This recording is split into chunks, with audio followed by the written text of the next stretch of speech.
a Triple R, mi nombre es Juan Manuel y hoy vamos a hablar de la Husqvarna Svartpilen 701, la hermana melliza, podríamos decir, de la Bitpilen 701. En este caso un flat track, una moto más tipo scrambler, y en el otro caso una moto un poco más deportiva para el circuito de asfalto, para divertirnos en algún circuito de asfalto, básicamente. Esta moto se la denomina como una moto retrofuturista y yo creo que está muy bien utilizado ese término porque es algo que si hubiesen querido hacer una moto del futuro para una película en los años 60-70 hubiesen hecho algo medio parecido a esto. Y es una moto que no podemos decir es antigua porque claramente es una moto nueva, ni podemos decir que es una moto futurista porque también tiene una clara reminiscencia a moto antigua. Pero nunca nos va a pasar como pasa cuando andamos en una Royal Enfield Interceptor o una Classic 500 con mucha más razón todavía, que nos paran y nos felicitan por el estado de la moto, cuando en realidad es una moto 0 kilómetros, pero todo el mundo pregunta de qué año es la moto y con esto no nos va a pasar nunca. Sí van a decir qué moto rara, qué cosa extraña que es esa moto. Y esta moto es una moto muy de capricho, diría yo. Porque claramente no es una moto ni para hacer viaje, ni una moto hecha para ciudad, ni una moto que tenga tampoco rasgos muy de circuito, ni para el barro, ni demás. Son esas motos que están hechas a capricho, que tienen una imagen muy llamativa, atractiva o no atractiva, pero llamativa. Estas motos tan diferentes generan un grupo de gente que realmente les apasiona, logran apasionarse por estos modelos, como pasa con muchos modelos de KTM o con la marca en general de KTM. Por su diseño tan llamativo y sus características también tan particulares que ahora las vamos a ir nombrando. Pero por otro lado, lo que es muy distinto, logra un grupo muy adepto a esa moto y también logra un público que realmente le desagrade el modelo. Así que bueno, genera controversia. Y no es ni más ni menos que lo que quieren lograr cuando fabrican estos modelos tan diferentes a todos, pues si bien podemos encontrar alguna que otra Scrambler y demás de otras marcas, algo así como esto no vamos a encontrar nunca. Ahora, no es simplemente una cuestión de llamar la atención o hacer algo raro y diferente con respecto a su imagen, sino que es raro y diferente la sensación de manejo que vamos a tener. ¿Y por qué? Es una moto con una suspensión bastante deportiva, más allá que tiene una horquilla delantera White Power de 43 milímetros, totalmente regulable, de primerísima calidad, pero con características deportivas. No es una suspensión confortable de moto trail.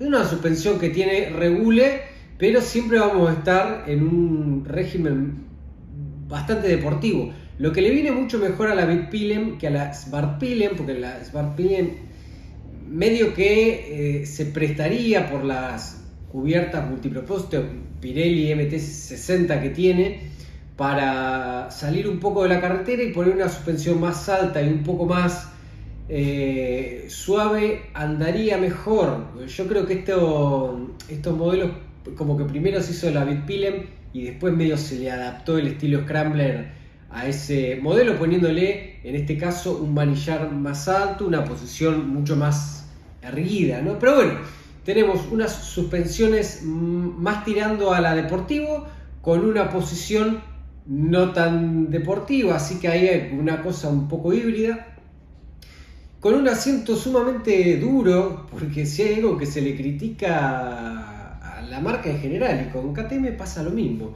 A mí me llama la atención que la 390 Adventure, siendo una moto tan bien lograda, tenga un asiento tan duro. Y no es que es un asiento cómodo, un poquito firme, son asientos duros. No entiendo muy bien cuál es la virtud que se le puede encontrar, porque obviamente esto tiene que estar hecho a propósito. hay muchas cosas que son difíciles de conseguir y por ahí las marcas no pueden conseguir, pero un asiento blando es algo que no es nada del otro mundo. Así que si alguien conoce por qué pasa esto y me lo quiere comentar, fantástico. Si tiene alguna idea, fantástico, porque es algo que yo no puedo terminar de definir. Pero bueno, después otra de las cosas que tiene es control de tracción. Es un lindo motor con unos bajos y unos medios impresionantes, y que a pesar de ser monocilíndrico tiene unos saltos que no son nada para desmerecer. Y es un motor muy raro. Y ahora te voy a comentar de qué se trata. Y si vos seguís el canal, ya sabés que yo hago mucho hincapié con el tema de los motores. De hecho, tengo un curso de potenciación. Y hablo muchísimo de todo lo que se puede hacer y las características. Sobre todo cuando hablo de una moto, hablo mucho sobre las características de su motor, pero explico por qué tiene las características. Siempre hablo de alguna otra moto que tenga un motor de la misma cilindrada, monocilíndrico en este caso, como para decir, bueno, esto es así, lo otro es así, y va para acá o va para allá, como para que uno por ahí encuentre en este canal un video que explique un poquito más allá de lo que se suele ver normalmente, ¿no? Bueno, ¿qué pasa con este motor? Es un motor monocilíndrico, con sus virtudes, sus desventajas, pero es un monocilíndrico muy especial. ¿Cuáles son las virtudes? Bueno, el monocilíndrico lo que tiene es que toda la cilindrada del motor, y sobre todo en un motor así de 693 centímetros cúbicos, está toda en un solo cilindro. ¿Y qué pasa? Cuando se genera la explosión y baja ese pistón, la rueda mueve. No es lo mismo un 4 cilindros de 690 centímetros cúbicos, que son cilindritos de ciento y pico de centímetros cúbicos. Cada vez que los pistoncitos bajan, genera una energía pobre, pero claro, al sumarla tenemos un par relativamente interesante, más allá que los monocilíndricos tienen un par mucho más grande que los de 2, 3, 4 y demás. Siempre vamos perdiendo par motor a medida que aumentamos los cilindros, pero tiene la gran ventaja del monocilíndrico esa, y después que entre explosión y explosión hay un buen espacio donde la rueda no está traccionando, y eso es muy interesante para las motos enduro o para estas motos que son un poquito para salir a la tierra, porque lo que genera eso es que en el momento que no tracciona, la rueda se agarra, entonces funciona como si fuese una ABS, y cuando nosotros queremos acelerar en una curva, podemos llevar una trayectoria con la rueda trasera siempre en una trayectoria externa, porque va a ir derrapando, pero va a ser muy controlable.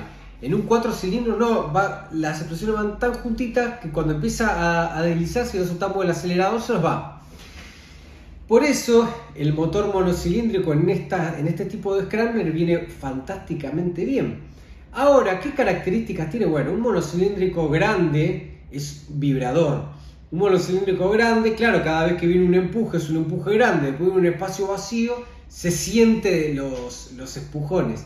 Y esto, lejos de ser una característica que podamos decir negativa en esta moto, es algo muy positivo porque le da ese carácter a la moto diferente. Y vuelvo a decir, esta no es una moto ni para la ruta, ni para la ciudad, es una moto hecha para divertirse. El ideal sería tener esta moto en el garage, salir, mirar y decir, qué gana de darme una vuelta y salir a rosquear un poco y entretenerse y volver. Pero si uno quiere ir a hacer un viaje, tener su moto trail; si uno quiere ir a una pista, tener sus 4 cilindros y demás, ¿no? Esta sería la moto que agarraríamos para salir a divertirnos un rato y volver. Ahora, ¿cuál es el problema de los motores monocilíndricos? Desarrollan pocas revoluciones, sobre todo cuando son de alta cilindrada. ¿Por qué? Porque obviamente la carrera del pistón se hace muy larga, y no me quiero extender demasiado en esto porque tengo muy explicado en otros videos. Por eso te sugiero que te suscribas al canal. Tengo explicado por qué las trail tienen 2 cilindros, por qué los enduros tienen un solo cilindro, por qué las motos de pistas tienen 4. Es muy importante para los rasgos del motor, para las características bueno, no me sale exactamente la palabra que quiero decir, para la personalidad del motor, la cantidad de cilindros que tiene. Entonces, ¿qué vamos a tener? Vamos a tener un empuje impresionante a baja y medias revoluciones, y altas revoluciones se nos queda. Entonces, cuando andamos en estas cilindradas, se suelen ver motores de 2 cilindros. ¿Y qué pasa con los motores de 2 cilindros? Achicamos la carrera del pistón, pues ponemos 2 cilindros más cortitos, entonces a la misma velocidad del pistón va y viene más veces, porque el recorrido es más corto, el motor revoluciona más. De esa manera, torque por revoluciones es potencia, conseguimos más potencia, por más que se nos caiga el torque. Ahora KTM, ¿qué es lo que hace? Y lo hace con todos sus motores, se va al límite máximo de compresión. Tiene compresiones altísimas. Por ejemplo, vamos a compararlo. Estamos hablando de un motor de 12.7, casi 13:1, un límite máximo de compresión. Y si lo comparamos con otros motores, por ejemplo, el 650 que utiliza el KLR de Kawasaki, tiene 9,5:1, mucho menos. Y vamos a tocar un poquito a ver cuáles son las ventajas y las desventajas de esto. Bueno, la ventaja, mucho más eficiente, porque nosotros con la misma cantidad de aire y combustible logramos mucha más energía. ¿Por qué? Porque al estar más comprimido, cuando se genera la explosión, empuja con más fuerza el pistón para abajo. ¿Por qué? Porque en vez de tener que comprimir el aire que hay en la cámara de combustión y después empujar el pistón para abajo, ya está mejor predispuesto porque el aire ya está comprimido, entonces se aprovecha mejor. ¿Qué se logra con esto? Menos consumo, más par motor, más torque, más revoluciones también, porque empuja con más fuerza, entonces tenemos menos consumo, más torque, más potencia y demás. Pero ¿tiene algo negativo? Sí, aumenta muchísimo la temperatura del motor, por lo que hay que tener un sistema de refrigeración mucho más eficiente para controlarlo. Bien, ponemos el sistema de refrigeración más eficiente, el electro va a prender más tiempo y demás, qué sé yo, pero lo vamos a poder controlar sin ningún problema. Pero ¿dónde está el otro problema? En el combustible. Cuando tenemos alta compresión, si el combustible tiene poco octanaje, tiende a autodetonar. ¿Qué es el famoso pistoneo? El famoso pistoneo que lo que hace es que cuando el pistón está subiendo, tire una preexplosión antes de que suba, de que llegue arriba y la chispa salte y haga la explosión que va. Y eso es sumamente dañino para el motor. Sumamente dañino. Pincha pistones, rompe aros, eleva tremendamente la temperatura, desgasta muchísimo la pared de los cilindros y los pistones porque genera un movimiento que hace que se esté chocando el pistón contra las paredes de una manera exacerbada. Así que es súper dañino para el motor. No lo vamos a romper en un día, lo vamos a escuchar cuando aceleramos, se escucha un campaneo, clac, clac, clac, clac, clac, clac. Si está pasando eso, pues estamos usando un combustible de muy bajo octanaje. El problema, y es por lo que se ha hecho mala fama KTM, es que los motores se empiezan a romper. ¿Pero por qué se empiezan a romper? Por culpa del combustible, porque la calidad del motor es altísima, es muy buena la calidad. Y hay países, acá en Argentina por ejemplo tenemos combustibles de 98 octanos, no hay ningún problema, y esto sugiere entre 95 y 98. El problema es que hay países que tienen octanajes de 93 como máximo. Creo que en México andan por ahí, en Brasil también, si no es así corríjanmelo, no me acuerdo exactamente el octanaje.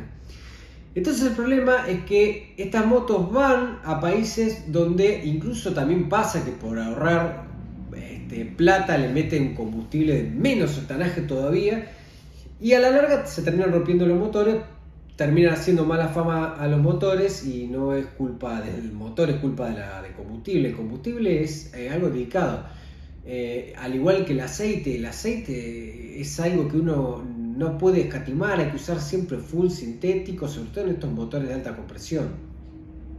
Pero bueno,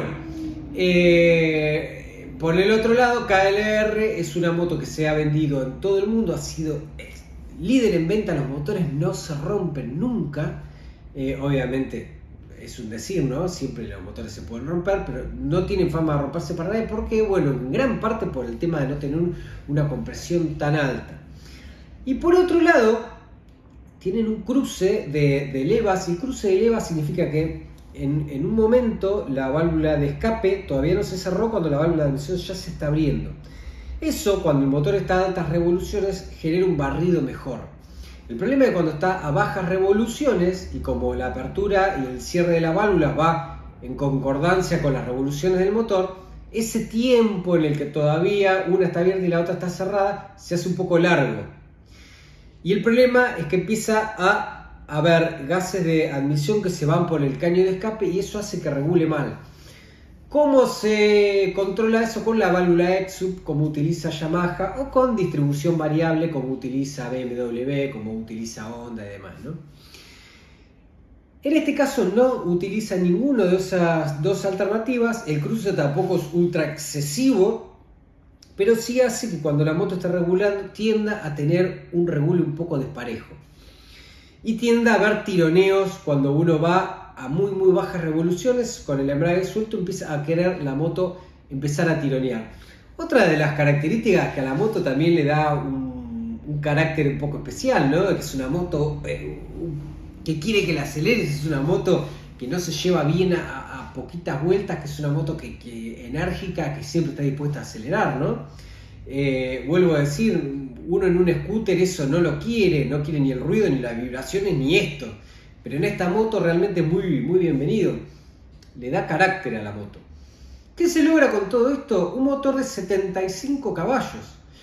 Cuando nosotros estamos hablando de motores 650 monocilíndricos que rondan los 40 y pico, 50 como mucho. Y acá estamos hablando de 75 caballos, le están sacando un 50% más de potencia de lo que solemos ver. Algo así como los bicilíndricos. Entonces tenemos todo lo bueno de un monocilíndrico con la potencia de un bicilíndrico. Así que realmente es un motor sumamente interesante y esto le va a dejar lograr velocidades de punta que van a rondar los 200 km por hora. En una moto así, 200 km por hora es mucho más que suficiente, está muy desprovista de carenado y ya a 200 km por hora se hace muy incómodo. Pero bueno, vuelvo a decir, esta es una moto para decir, y otra cosa, los neumáticos que tiene no son para ir a 200 km por hora. En la Big Pilem sí, pero en las Bar Pilem no se debería, porque no son neumáticos asfálticos, el agarre no es de lo mejor, entonces no tendríamos que andar a esa velocidad. Pero bueno, es una moto de nicho, es una moto para divertirse, para salir, entretenerse, sentir esa aceleración desde abajo que tienen estos motores contundentes, es una moto que nos va a hacer volver con una sonrisa seguro. Y la recomiendo totalmente, No la recomiendo ni para viajar ni para una moto de todos los días, pero es una moto que recomiendo totalmente para entretenerse, divertirse, salir y que todo el mundo te mire. Así que bueno, de esta manera redondeamos un poco lo del motor. Después los últimos datos: utiliza un disco de delantero de 320 movido por una pinza Brembo, es un disco solo con anclaje radial y de 4 pistones, está sobrada en frenada. Más allá que tiene un disco solo y ya en 75 caballos solemos ver 2 discos, es un disco grande, es un disco de 320. Tiene un peso de solo 158 kilogramos, así que no estamos necesitando tampoco una frenada, un doble disco para una inercia tan grande, porque 158 kilos es súper liviana. Otra de las cosas que le da un carácter impresionante de deportividad.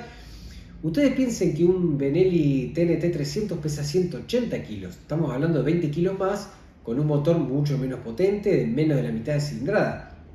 Así que ya váyanse haciendo idea que cuando prueben esta moto realmente se van a entusiasmar y la van a querer. Así que si todavía no juntaron la plata y lo están haciendo, esperen a juntar la plata, porque si no se van a meter en alguna cuota no deseada. Así que bueno, de esta manera concluimos un poco con el video. Espero que les haya resultado interesante. Si les resultó interesante, le dan un like, lo comparten, lo comentan y demás. Hacen que el video tenga un poco más de trascendencia y que el canal pueda crecer un poco. Si no les interesó, por supuesto le pueden dar un dislike, justamente para que YouTube entienda que no es interesante y el video no trascienda. Así que queda siempre en manos de ustedes, que son en definitiva los que eligieron el video y lo vieron. Así que bueno, les agradezco muchísimo que hayan llegado hasta acá y nos vemos en el próximo video de Triple R.